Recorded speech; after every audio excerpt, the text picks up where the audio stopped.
Për të vazhduar grabitjen e sipërfaqeve të tokave dhe trojeve publike në Bregdet, Tiranë, Durrës, Vlorë, Sarandë, kudo ku ka interesa ndërtuese të lidhur me kupolin e pushtetit. Kryeministri Edi Rama po zbaton një projekt të quajtur Copëzat. Ky projekt është një skem tjetër e zhvatjes së pasurive nëpërmjet maskës së partneritetit publik-privat, sipas të cilit ata ndërtues që kanë sipërfaqe tokash e trojesh kanë të drejtë të marrin toka shtetërore që i kanë ngjitur, kundrejt këmbimit me sipërfaqe ndërtimi atje ose në zona të tjera. Këto toka e troje shtetërore që kanë filluar t'u jepen privatëve quhen copëza, pavarësisht sipërfaqeve që kanë, sepse kështu janë klasifikuar në projektin Copëzat, që ka sajuar dhe miratuar Edi Rama me vendim qeverie. Copëza e radhës që është bërë gati t'u jepet ndërtuesve privat është posta kufitare në Dërmi, me sipërfaqe 1800 m2 Buzdetit, në një nga zonat preferenciale për investime hotelerie, me justifikim se privati do të financojë qendrën e shërbimeve publike në Palas. Projektin Copëzat, kryeministri Edi Rama ja ka ngarkuar për zbatim drejtoreshës së korporatës shqiptare të investimeve, Elira Kokona, dorës që ka firmosur grabitjen e mira metra katror tokash e trojesh pronë shtetërore, në maskën e ringjalljes së stadiumeve Durrës, Korçë, Vlorë dhe të stadiumit Selman Stermasi, Pallatit të Sportit Aslan Rusi, Pallatit të Kongreseve, Agjencisë Telegrafike Shqiptare, godinës së kadastrës dhe godinave të tjera të disa institucioneve. Drejtoresha Elira Kokona ka firmosur dhurimin e 320.000 m2 copëza, të cilat janë troje pronë shteti, ku privatët do të ndërtojnë kulla e pallate. Copëz u quajt edhe sipërfaqja 262.000 m2 tokë e qendrës së antenave në Xhavzotaj, të cilën kryeministri Edi Rama ja hoqi Radio Televizionit Shqiptar dhe me firmë të Elira Kokonës ja dhuroi grupit Agasi për gjoja aktivitetin e Durana Tech Park. Copëz u quajt edhe 2600 m2 të Garda e Republikës pranë liçenit artificial të Tiranës, e dhuruar për ndërtim e kullash kompanisë X1 SHPK, të Ylli Ujkës e Ilir Trebickës, me justifikimin se do të financojnë mjediset e bibliotekës kombëtare. Përmes projektit Copëzat, kryeministri Edi Rama nëpërmjet drejtoreshës së korporatës së investimeve Elira Kokona u dhuron privatëve sipërfaqe tokash shtetërore që janë në kufi me prona private, në këmbim të cilave shteti thotë se do të marrë sipërfaqe ambientesh në ato ndërtime ose në zona e qytetet të tjera. Ndërsa nëpërmjet projektit tjetër Hospitality Albania u janë dhënë privatëve rezidencat qeveritare në Sarandë, Vlorë, Shkodër e Dajt dhe vila e ish diktatorit Enver Hoxha në qendër të ish bllokut. Çdo 2 vjet, kryeministri Edi Rama dhe mafia e ndërtimit, me të cilën është bashkuar në interesa, sajojnë projekte me të cilat grabisin tokat dhe trojet publike, siç janë projektet investitori strategjik, 100 fshatrat turistik dhe paketa e maleve, pa harruar skemën pikat e voçkla të ministres Mirela Kumbaro. Luan Basha i kompanisë Atom SHPK përfaqëson një nga linjat e mashtrimit dhe korrupsionit të pandëshkuar me tenderet publik në fushën IT, përfshirë edhe Agjencinë Kombëtare të Shoqërisë së Informacionit, shpallur nga SPAK, një grup i strukturuar kriminal. Disa sinjalizime të brendshme, dëshmi, fakte dhe evidenca konfirmojnë se Luan Basha ushtron aktivitetin kriminal dhe korruptiv në disa drejtime: pjesëmarrje në tender me letra false, mashtrim me plotësimin e kritereve, mashtrim me zbatimin e kontratave publike, ofrimin e pajisjeve të përdorura ndryshe nga parashikimet e kontratës, mashtrim me burimet njerëzore, korruptim të përfaqësuesve të autoriteteve kontraktuese, korruptim të një antari të KPK e të tjerë. Në rast kur Luan Basha i kompanisë Atom skualifikohet nga një tender nga autoriteti kontraktor, ai kalon në planin B, që parashikon ankimimin e tenderit në Komisionin e Prokurimit Publik, duke aktivizuar një lidhje korruptive me një prej antarëve të KPP, i cili pritet të arrestohet nga SPAK-u. Ankimimet i bën kryesisht me qëllim për të hyrë në pazar me fituesin e tenderit dhe përfaqësuesin e autoritetit kontraktor për tenderet e ardhshëm. Por në disa raste, Basha, duke korruptuar KPP-n, arrin edhe të shpallet fituesin ndonjë tenderi. Në vend që ta përjashtojnë nga pjesëmarrja në tenderet publik dhe ta referojnë në prokurori për mashtrim sistematik, dokumente false, certifikime false e të tjerë, Akshi dhe autoritetet të tjera kontraktore vijojnë të ndajnë parat publike me Luan Bashën e Atom, ndërsa KPP investohet në finalizimin e interesave të tij korruptive. Atom dyshohet se ka përfituar miliona euro fonde publike duke shitur pajisje informatike të rifabrikuara, pra të përdorura, si të reja, në kundërshtim të drejt për drejt me kushtet kontraktuale. Këto pajisje nuk janë thjesht mallra tregtare, por infrastrukturë kritike mbi të cilën mbështeten regjistra shtetëror, sisteme sigurie dhe të dhëna sensitive të qytetarëve. Rasti më domethënës është përmirësimi i regjistrit kombëtar të adresave për DPGC me vlerë 164 milion lek, ku 40 milion lek janë paguar vetëm për hardware, i cili dyshohet se nuk ishte i ri. Po ashtu 3 procedura të fituara në SPAK me vlerë rreth 1.2 milion euro lidhen me sisteme jetike sigurie të ransomware, EDR, firewall dhe monitorim rrjeti. Nëse këto sisteme janë ndërtuar mbi pajisje të përdorura, atëherë rreziku nuk është teorik, por real. Situata bëhet edhe më alarmante nga fakti se Atom nuk i plotson kriteret e detyrueshme të sigurisë. Konkretisht, mungon certifikimi CSP, i cili është kusht bazë për akses në data centera me nivel të lartë sigurie, si ata të SPAC dhe Akshi. Megjithatë, pavarësisht këtij fakti thelbësor, kompania është kualifikuar dhe shpallur fituese. Duke u ndalur te skandali në fjalë me kompaninë Atom të Luan Bashës, skema thellohet edhe më tej nga dyshimet për falsifikim diplomash dhe certifikimesh. Pasi stafi i paraqitur si teknik rezultoni diplomuar nga Universiteti Kristal, institucion që ka humbur licencën që në vitin 2014, ndërkohë certifikimet profesionale, të cilat duhet të garantojnë kompetencë reale, figurojnë pothuajse të gjitha në emër të një personi të vetëm, Luan Basha dhe bashkëshorte së tij, duke ngritur dyshime serioze për paraqitje të rreme të kapaciteteve njerëzore. Në këtë kontekst, rrjedhja e të dhënave nga SPAC merr një peshë edhe më të rëndë,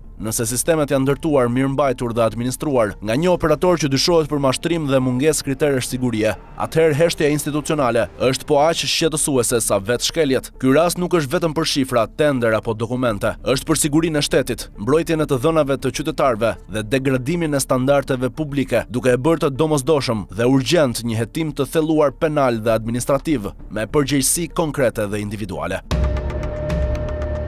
Skena me rrezik të lartë u zhvillua në orët e para të mëngjesit në Mikro Limano, ku oficerët e departamentit të zhvatjes ndaluan për kontroll një person të dyshimt pranë një lokali në zonë dhe u përballën me një nga kriminalet më të rrezikshëm të dekadës së fundit. Sipas informacioneve, bëhet fjalë për famkeqin Titi, shqiptari që kishte rol drejtues në një organizatë kriminale dhe u bë i njohur për arratisjen spektakolare nga drejtoria e transferimeve në qershor të vitit 2019. 42 vjeçari Alessio Gjello nga Fieri është i njohur në Greqi me novkën Titi dhe më parë me identitetin Astrid Hasani. Gjatë kontrollit, shqiptari nxori armën ndaj policëve, duke shkaktuar alarm dhe shkëmbim zjarri. I arratisur i famkeq u plagos në vesh dhe u transportuan në spitalin Atikon. Ai ndodhet i intubuar në repartin e kujdesit intensiv në gjendje të rëndë. Neurokirurgët i hoqën një plumb nga koka gjatë një operacioni. Kur mbërriti në spital, ai ishte i vetëdijshëm, fliste dhe u tha policëve emrin e tij. Sipas burimeve, edhe pse i plagosur gjatë transportit me ambulancë drejt spitalit, ai ishte i irrituar dhe ofendonte rënd efektive të policisë. Në posedim të tij u gjetën 3 armë zjarri,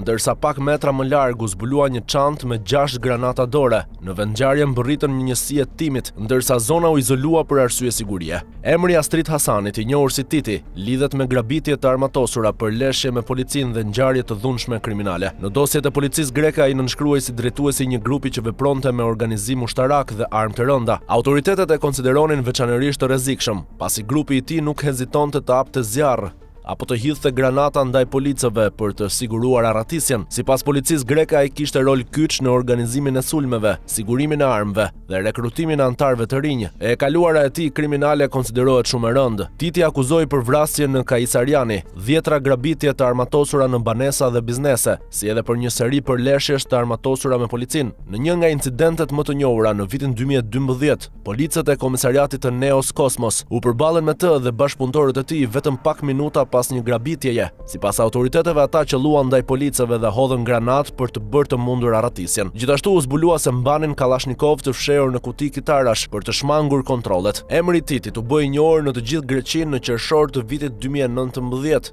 Kur ai u arratis bashkë me 3 të burgosur të tjerë nga qelitë e drejtorisë së transferimeve në Petro Urali, një ngjarje që ekspozoi boshllëqe të mëdha sigurie. Arratisja ishte organizuar me gjakftotësi. Njëri prej të burgosurve shtirej sikur kishte problem shëndetësor dhe kërkoi ilaçe nga sendet personale të ruajtura jashtë qelisë. Policia e besoi dhe e shoqëroi, duke e lënë përkohësisht derën e qelive hapur. Pak minuta më vonë të burgosurit sulmuan policët me një thik të improvisuar. U morën armët e shërbimit dhe u vunë pranë ngatërojeve. Më pas zbritën në bodrumin e godinës, hipën në një makinë policie dhe morën peng një police të re, duke tentuar të largoheshin nga porta kryesore. Në fund ata braktisën automjetin dhe u zhdukën në këmbë, ndërsa policia kishte shpallur alarm kombëtar. Për kapjen e tyre u organizua një operacion masiv me pjesëmarrjen e EKAM, OPKE, DIAS, helikopterëve dhe qenve të trajnuar posaçërisht. 2 nga të arratisurit u arrestuan brenda pak orësh, por Titi arriti të zhdukej. Autoritetet greke besonin se ai kishte kaluar në Shqipëri, ku sipas informacioneve ishte arrestuar, por pak kohë më vonë dyshohet se ishte arratisur edhe prej andej.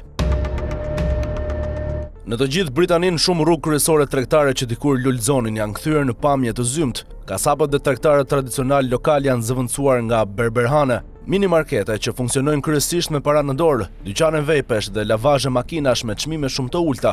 Një raport i fundit pretendon se shumë prej këtyre bizneseve përdoren si fasad për aktivitete të dyshimta dhe tregon se krimi organizuar ka depërtuar në qendrat urbane britanike. Grupet kriminale shpesh i përdorin këto ambiente për aktivitete të paligjshme, si pastrimi i parave apo shitja e mallrave të falsifikuara dhe potencialisht të rrezikshme. Duncan Stephenson nga Instituti i Certifikuar i Standardeve Tregtare, i cili publikoi gjetjet, tha për The Sun se fenomeni është përhapur edhe në rrugët kryesore tregtare në të gjithë Mbretërinë e Bashkuar. Krimi organizuar ka zënë rrënjë, shprehet ai. Sipas raportit të CTSI-s, 97% e oficerëve të standardeve tregtare kishin dieni për grupe të dyshuara kriminale që operonin në ambient të biznesi në zonat e tyre. Raporti zbuloi gjithashtu se në disa zona deri në gjysmën e minimarketeve dhe dyqaneve të vejpeve kishin lidhje me botën e krimit. Në zona të tjera deri në 1/3 e dyqaneve të stilit amerikan të ëmbëlsirave dhe 1/4 e fast foodeve vlerësoi se kishin lidhje të ngjashme. Kjo prek çdo pjesë të Mbretërisë së Bashkuar, tha Duncan, duke shtuar se shkalla reale e problemit mund të jetë edhe më e madhe se sa paraqitet në raport. Pamja që del është shumë shqetësuese, shpreh ai. Këshillat bashkiak punësojnë oficerë të standardeve tregtare për të mbrojtur konsumatorët dhe bizneset legjitime, si edhe për të garantuar që aktivitetet tregtare të zhvillohen ligjërisht dhe ndershmërisht. Por puna e tyre është bërë gjithnjë dhe më e vështirë. Rreth 72% e stafit raportuan se kishin përjetuar tentativa friksimi dhe madje kërcënime me dhunë. Sipas raportit, ulja e financimeve, mungesa e stafit në terren, shtimi i ambienteve bosh dhe zgjerimi i rrjeteve kriminale kombëtare që arrin të shmangen kontrolleve lokale kanë bërë që bizneset e dyshimta të bëhen pjesë e zakonshme e rrugëve tregtare. Megjithatë, qeveria britanike ka njoftuar një operacion të ri prej 30 milion poundësh, ku Agjencia Kombëtare e Krimit dhe 75 policë të rinj do të bashkëpunojnë me standarde tregtare për të luftuar aktivitetet kriminale në Greater Manchester, West Midlands, Essex dhe Kent. Ministri i Sigurisë, Dan Jarvis, tha se mira ambient e biznesit do të kontrollohen në muajt në vijim, në përpjekje për të ndaluar pastrimin e rreth 1 miliard poundëve në vit, përmes bizneseve të lidhura me mallra të falsifikuara, evazion fiskal, skllavëri moderne dhe drogë të paligjshme. Megjithatë, largimi i grupeve kriminale dhe rrugët tregtare mbeten një sfidë e madhe. Më poshtë paraqitet mënyra se si operojnë këto rrjete dhe çfarë masash po diskutohen për t'i ndalur. Çmimet shumë të ulta në lavazhet manuale shpesh bëhen të mundura vetëm përmes shfrytëzimit të fuqisë punëtore. Viktimat, zakonisht migrantë të joshur me premtime për punë, përfundojnë duke u paguar shumë pak, ndërsa pronarët përfitojnë fitime të mëdha. Sipas Agjencisë Kombëtare të Krimit, viktimat vijnë shpesh nga Europa lindore, përfshirë Rumaninë, Shqipërinë dhe Bullgarinë. Edhe pse shumica e lavazheve janë biznese legjitime, çmimet jashtëzakonisht të ulta konsiderohen shenjë paralajmëruese për shfrytëzim të mundshëm. Punëtorët shpesh nuk pajisen me mjete mbrojtëse kundër kimikateve të forta dhe detyrohen të punojnë pa doreza apo me këpucë të zakonshme. Në nëntor, pronari i një lavazhi, Hawa Margai, 45 vjeç, u dënua me 8 vite e gjysmë burg për veprat që lidhen me skllavërinë moderne në jug-perëndim të Londrës. Ai akuzoi për trafikimin dhe shfrytëzimin e 8 shtetasve rumun, përfshirë një djalë 15 vjeçar, të cilëve u kishte premtuar strehim, pagesë të drejtë dhe punë në Britani. Në vend të kësaj, ai detyroi të punonin në lavazhin e tij dhe i strehoi në një dhomë të vogël brenda ambientit të biznesit. Edhe pse shumë minimarkete, dyqane vejpesh dhe markete lagjeje funksionojnë normalisht dhe ligjërisht, autoritetet raportojnë rritjen të numrit të atyre që përfshihen në praktika të paligjshme. Shitja e vejpeve dhe produkteve të duhanit të falsifikuara ose të paligjshme konsiderohet shqetësim i madh për standardet tregtare. Përveç humbjeve financiare për shtetin, HMRC vlerëson se shitja e duhanit të paligjshëm i kushtoi buxhetit britanik 1.8 miliard pound. Taksa të papaguara gjatë vitit 2023-2024.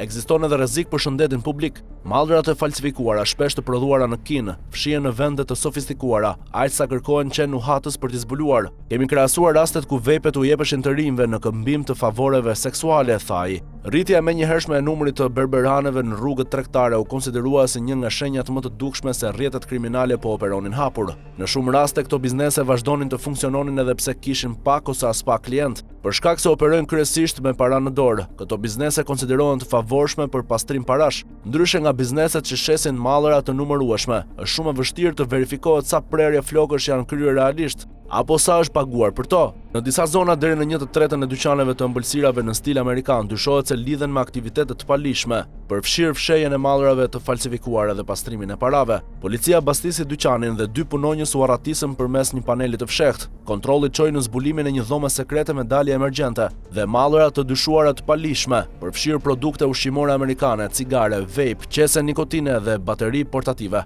Këto dyqane përdoren edhe për evazion fiskal përmes një metode të njohur si phoenixing. Kjo praktik konsiston në braktisjen e një kompanie për të shmangur borxhet, ndërsa aktiviteti vazhdon përmes një kompanie të re ose të lidhur me të njëjtat asete por me emër tjetër. Ashtu si bizneset të tjera që funksionojnë me para kesh, edhe sallonet estetike janë në vëzhgim për lidhje të mundshme me aktivitete kriminale. Në këtë rast, migrantët dhe viktimat e sllavorisë moderne shpesh detyrohen të punojnë për të shlyer borxhet ndaj trafikantëve, ndërsa pasaportat dhe dokumentat personale u konfiskohen. Kjo situatë mund të përfundojë tragjikisht si në rastin e vitit 2019, ku trupat e 39 shtetasve vietnamez u gjetën të mbytur në pjesën e pasme të një kamioni në Essex. Ekspertët deklaruan atë kohë se shumë prej viktimave ishin njohur me premtimin për punë në sallonet britanike të thonjve. Lufta kundër grupeve kriminale të lidhura me këto biznese ka qenë e vështirë për shkak të kompetencave të kufizuara të autoriteteve. Megjithatë, në kuadër të planit të ri qeveritar, Agjencia Kombëtare e Krimit do të marrë 20 milion pound për të forcuar operacionet. Gjithashtu do të shtohen 75 polic në zona problematike dhe do të rritet financimi për standarde tregtare. Duncan Steffson kërkon gjithashtu më shumë kompetenca për standarde tregtare, përfshirë të drejtën për të detyruar individët të identifikohen gjatë hetimeve. Ai kërkon edhe masa që do të pengonin personat nën hetim të hapnin biznese të reja në zona të tjera. Ndonjëherë të njëjtit persona hapin aktivitete të ndryshme në të njëjtën rrugë, tha ai. Sipas tij, mbështetja duhet u jepet edhe pronarëve të ambienteve që pa dieni u japin me qira bizneset grupeve kriminale. Në GKKO vion gjykimi i Sali Berishës dhe dhëndrit të tij Amarbër Maltezi, të cilët akuzohen nga SPAK për korrupsion dhe pastrim parash. 5 ish ministrat të Sali Berishës rezultojnë të jenë të përfshirë në aferën korruptive të familjes Berisha, me tjetërsimin dhe përvetësimin e ish klubit Partizani, pronë të cilën dhëndri i Berishës, profesor doktor Abi Maltezi, ngriti 19 kulla me para të pista. Ata janë Fatmir Mediu, Gencer Uli, Ridvan Bode, Gazmendo Keta dhe Arben Imami. Asnjëri prej tyre nuk u përfshi nga SPAK në dosjen penale, ndërkaq Fatmir Mediu dhe Gencer Uli rezulton se kanë gënjur për SPAK-un, duke mbrojtur Sali Berishën dhe dhëndrin e tij në akuzë nga SPAK për korrupsion dhe pastrim parash. Në dëshminë e tyre në SPAK, Fatmir Mediu dhe Gencer Uli kanë theksuar se nuk e dinin se kush do të ishte përfituesi i operacionit shtetëror për të kaluar me urgjencë dhe në shkeljet e ligjit pronën publike në duart e dhëndrit të Berishës. Nuk ka dyshim se Mediu dhe Uli ishin në dieni dhe të vetëdijshëm se po përdornin pushtetin që ju kishte dhënë Berisha për të kaluar pronën publike në duart e dhëndrit të Berishës, i cili nga trashëgimtari pretenduari 113 metrave katror tokë arriti të merrte 35% të tokës dhe të bëj pronari kullave me 60%. Mediu dhe Ruli kanë dalë zbuluar nga dëshmitë në SPAK të zyrtarëve të tjerë të nivelit më të ulët zbatues. Për shembull, Tetis Lubonja, vajza e analistit Fatos Lubonja, ka rrëfyer në SPAK për një urdhër verbal që dosja e privatizimit të ish klubit Partizani të shqyrtohet e para. Në dosjen e SPAK shkruhet se kryeministri Sali Berisha, duke pasur në varësi Agjencinë e Kthimit dhe Kompensimit të Pronave, emëron në detyrë si drejtoresh të agjencisë Justina Boriçi. Më pas me rekomandim nga lart, Boriçi emëron drejtoreshën e zyrës rajonale të AKKP, Dhurata Hoxha Çela, Altin Cenin në detyrën e specialistit në sektorin juridik, e Tetis Lubonja në detyrën e përgjegjëses në sektorin juridik. Më 17 janar 2007 nis procedura e kthimit të pronës dhe Tetis Lubonja dëshmon në SPAK se dosjet e kthimit të pronës të 5 familjeve u janë dhënë të parat për t'u trajtuar për rreth 2 muaj nga inicimi i procedurës respektive. Kush është Marin Biçoku, njeriu i punëve të pista të familjes Berisha? Në dosjen voluminoze të aktakuzës që SPAK ka ngritur në drejtim të ish kryeministrit Sali Berisha dhe dhëndrit të tij Amarbër Maltezi, pasqyrohen një sër aktesh ligjore dhe vendimesh që janë marrë, që çuan në privatizimin e ish kompleksit sportiv Partizani. Në dosjen e SPAK diskutohet mbi vendimin e KRRT-s së Bashkisë së Tiranës, që çoi në ndryshimin e destinacionit të ish kompleksit sportiv, ku thuhet se pavarësisht se kush ishte në drejtimin e këtij institucioni, shumica e anëtarëve i përkisnin qeverisë vendore. KRRT e Bashkisë Tiranë, pavarësisht se nga kush drejtohej ky e fundit, në fakt kishte në përbërje shtetas të cilët kishin varësi nga pushteti qendror, që udhëhiqej pikërisht nga shtetasi Sali Berisha. Kështu vetë gjykata kushtetuese, në vendimin numër 29, datë 21/12/2006 arsyeton neni 19 i ligjit numër 8405, datë 17/09/1998 për urbanistikën, që parashikon përbërjen e KRRT-s së bashkisë. Një shumicë e cilësuar nga përfaqësues të pushtetit qendror dhe me pakicë prej 1/3 e anëtarëve nga pushteti vendor, përbën një tjetër shkak nga i cili ka lindur mosmarrveshja e kompetencës ndërmjet dy pushteteve. Duke u referuar dispozitës ligjore përkatëse, rezulton se shumica e cilësuar e anëtarëve nuk përfaqësojnë bashkinë, ekzistenca e një rregullimi normues. që kërkon minimumin e 2/3 të antarëve për të konsideruar të vlefshme mbledhjen e KKRT-s, nuk krijon mundësi autoritetet vendore të gëzojnë instrumentet e nevojshme për ushtrimin normalisht të funksionit dhe të vendimarrjes në fushën e planifikimit urban, duke e vendosur atë në këtë mënyrë në vullnetin e pushtetit qendror. Prokuroria e posaçme është ndalur më pas te marrëdhëniet e sekretarit të KRRT-s së Bashkisë Tiranë, viti 2006, Marim Biçoku, me pjesëtarët e familjes Berisha dhe Maltezi, ndërsa rezulton pronari një apartamenti nga shoqëria Home Plan, për të cilën nuk ka paguar asnjë qindark, madje ka përfituar nga kjo kompani dhe një shumë prej 12.500 euro kesh. Në dy mbledhje të Këshillit të Rregullimit të Territorit, Bashkia e Tiranës është diskutuar. Në dy mbledhje të Këshillit të Rregullimit të Territorit, Bashkia e Tiranës është diskutuar ndryshimi i destinacionit, si më sipër cituar, konkretisht në mbledhjen e datave 03/6/2006 dhe 08/6/2006. Nga pjesëmarrësit në këtë mbledhje, sipas akteve të administruara, ka rezultuar se grupi i Partisë Demokratike rezulton të ketë pasur në krahun e vet të paktën shtetasit Sokol Behaj, Adrian Myderizi, Marim Biçoku, Arben Qiriako.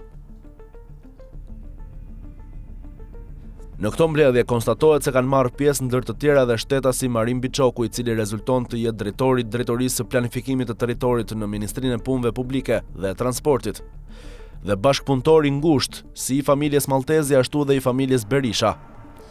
I pyetur më datë 22/11/2023, shtetasi Marim Biçoku ka deklaruar se nga viti 2000 deri në vitin 2005 kam punuar privatisht si arkitekt. Nga nëntori 2005 deri në qershor 2009 kam qenë drejtor pranë Drejtorisë së Politikave të Planifikimit Urban në Ministrinë e Punëve Publike dhe Infrastrukturës. Pas këtij viti, nga data 1/9/2009, kam vijuar të ushtroj aktivitetin tim privat pranë Studio MB si arkitekt, dhe këtu jam ortak i vetëm dhe administrator. Gjithashtu dua të sqaroj se nga muaji nëntor 2005 deri në qershor 2009 kam qenë antar i Këshillit të Rregullimit të Territorit të Bashkisë Tiranë. Periudhën 2005-2009 duhet të sqaroj se ka qenë ndarë në dy periudha, ku periudha e parë të qenit antar vinte pas parashikimeve ligjore, ku drejtori i urbanistikës pranë ministrisë përkatëse ishte automatikisht antar i KRRT-s në Bashkinë Tiranë, dhe periudha e dytë, sipas përcaktimeve ligjore, ishte i zgjedhur nga antarët e Këshillit Bashkiak si antari i KRRT-s së Tiranës. Shtetasi Marim Biçoku, sipas shkresës numër 1000 Shtetasi Marim Biçoku, sipas shkresës numër 1000 fraksion 1 të datës 06/2/2004, të datës 06/2/2024 të Ministrisë së Infrastrukturës dhe Energjisë, rezulton se ka qenë punonjës i ish Ministrisë së Punëve Publike, Transportit dhe Telekomunikacionit, me detyrë drejtori i Drejtorisë së Politikave të Planifikimit Urban në Drejtorinë e Përgjithshme të Politikave dhe Planifikimit për Punët Publike dhe Rregullimin e Territorit, për periudhën 14/11/2005 deri më 14/7/2009. Shtetasi Amarbër Maltezi gjithashtu ka qenë Shtetasi Amarbër Maltezi gjithashtu ka qenë i atashuar në këtë ministri, pasi siç rezulton nga aktet, ka mbajtur pozicionin e koordinatorit të projektit, menaxhimi integruar dhe pastrimi i zonës bregdetare.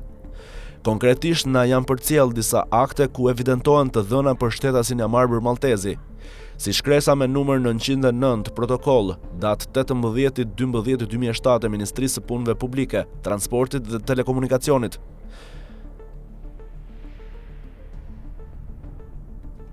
në të cilën koordinatori i projektit ishte Amarbër Maltezi.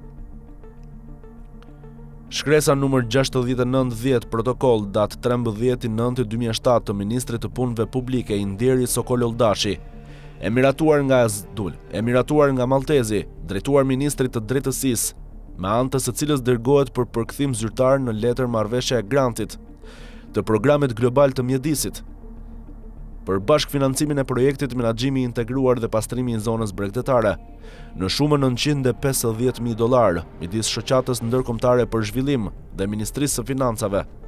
Gjenden akte dhe nënshkrime të shtetasit të Amarbër Maltezi që në janar 2006 evidentohet nga dokumentacioni i përcjellë se kostoja totale e projektit është $38.56 milion dhe qeveria do të kontribuojë $5.7 milion.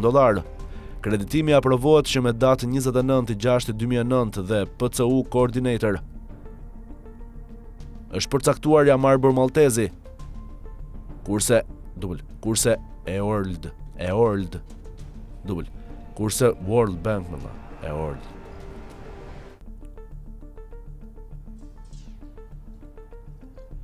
Qa është kjo tash? Dubël.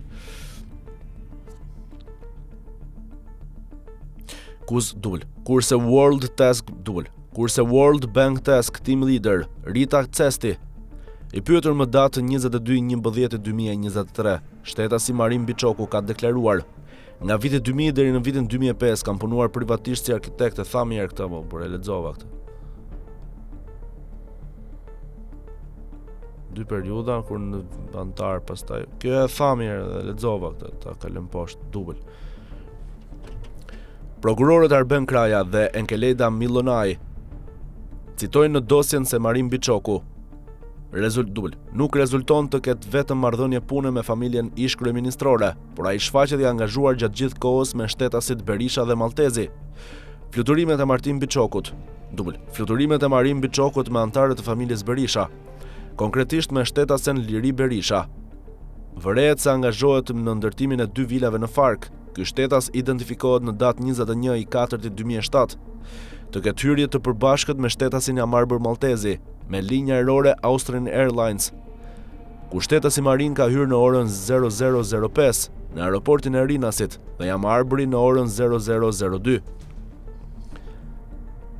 Më datë 30/05/2008, respektivisht në orën 20:11, respektivisht në orën 20:11 dhe 19:55, shtetasit Marin Biçoku, Jamarbur Maltezi dhe Argita Maltezi rezulton të kenë dalë nga territori i Republikës së Shqipërisë me linjën ajrore Alitalia për në Milano dhe janë kthyer rreth datës 31/5/2008 në orën 20:18 dhe 20:03. Çfarë janë këto tash? Me datë 14/11/2010, shtetasi Marin rezulton të ketë dalë nga territori i Republikës së Shqipërisë në orën 11:43 me linjën ajrore Lufthansa Muni dhe në orën 11:40 ka dalë me të njëjtën linjë dhe shtetase Liri Berisha. Të dy këta shtetas janë kthyer në të njëjtën linjë ajrore në datën 17/11/2010 në orën 11:55 dhe 11:53. Më datë 10/1/2011, shtetasi Marin rezulton të ketë dalë nga territori i Republikës së Shqipërisë në orën 10:54 me linjë ajrore Turkish Airlines dhe në orën 10:48 ka dalë me të njëjtën linjë dhe shtetësja Liri Berisha. Të dy këta shtetas janë kthyer me të njëjtën linjë ajrore në datën 13/01/12. Shqipërisë.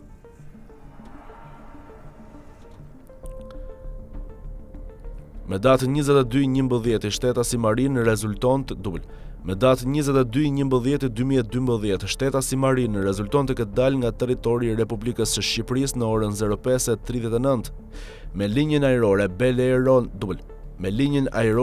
Air Londra dhe në orën 5:08 dhe në orën 05:28 dhe në orën 05:28 ka dalë me të njëjtën linjë dhe shtetësja Liri Berisha. Të dy këta shtetas janë kthyer me të njëjtën linjë ajrore dhe në datën 24/11/2012 në orën 19:16 dhe 18:51. Thuhet në dosje. Që ka kjo mër vlla, më rob shtëpi s'pas ka fun o dak. S'pas ka fun.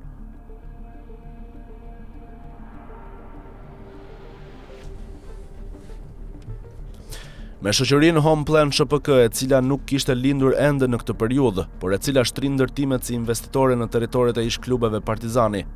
Shtetasi Marin Biçoku në vitin 2010 lidh akt marrëveshje për përfitimin e një apartamenti të identifikuar me numër 254, me sipërfaqe 75 m2 dhe verandë 34 m2.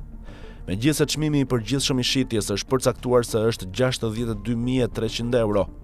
Nuk dokumentohet që ai të ketë paguar atë, madje përveç mos pagimit të kësaj pune, edhe është përblyer me një shumë parash në vlerën 12.500 euro.